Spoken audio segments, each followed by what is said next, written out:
Whistleblower betrayed, the Met Police, misconduct, and institutional failure.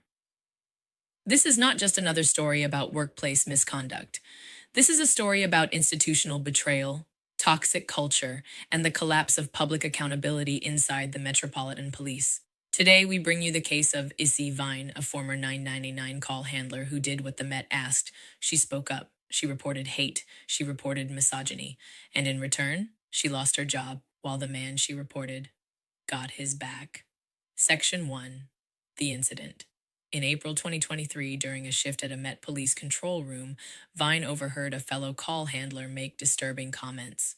While speaking to a woman reporting rape, he covered the microphone and said, "She sounds like a slut." Later, he showed Issy his phone, where he had written a xenophobic slur about an immigrant caller. He even referred to Clapham, where Sarah Everard was abducted and murdered by a serving officer, as Sarah Everard Turf. These weren't offhand remarks, they were hate speech, and they happened inside a police call center just weeks after the Casey Review labeled the Met institutionally misogynist, racist, and homophobic. Section 2. The Complaint and the Met's Response. Issy reported her colleague the very next day. At first, the Met responded the way you'd hope: an investigation, a misconduct panel, and finally, dismissal for gross misconduct. But then came the reversal. On appeal, the officer was reinstated. Not only that, he received a written warning instead. Why? Because according to Met bosses, the original disciplinary panel had been too influenced by the Casey Review. Let that sink in. The Met claims to take reform seriously, yet uses that very reform as a reason not to sack someone who violated every value they claim to uphold. Section 3. The Legal Consequences. Issy Vine has since filed a legal claim against the Metropolitan Police for constructive dismissal. Sexual harassment, whistleblower, detriment, failure to make reasonable adjustments under the Equality Act 2010.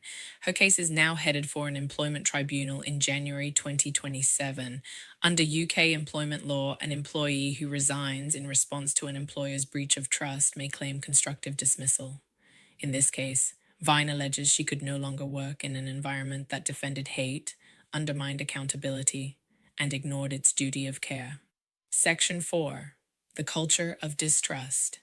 Issy has spoken out publicly because she says the Met is still not listening. Despite promises from Commissioner Sir Mark Rowley to support whistleblowers and root out rogue officers, Vine says that none of that support reached her. She says, all these stupid promises from the top, they never trickle down. She was even criticized by colleagues for speaking publicly, told that her words might discourage victims from coming forward. But her reply is sharp and justified. That's not my fault. I won't be a scapegoat. That's the police's fault. Section 5. Why this matters. This story is not just about one officer's disgusting comments. It's about a system that reinstates him while forcing out the person who did the right thing. It's about institutional hypocrisy. The Met says it's rooting out misogyny. It puts headlines on staff computers about reform and trust. But when the test comes, they protect the abuser, not the truth teller. Conclusion. Call to action. So what now? If you believe in public accountability, if you believe that whistleblowers should be protected, not punished, if you believe that police forces must be held to their legal duties, then support voices like Issy Vine's. Justice isn't served by slogans, it's served by action. And the law must be upheld even by those who enforce it.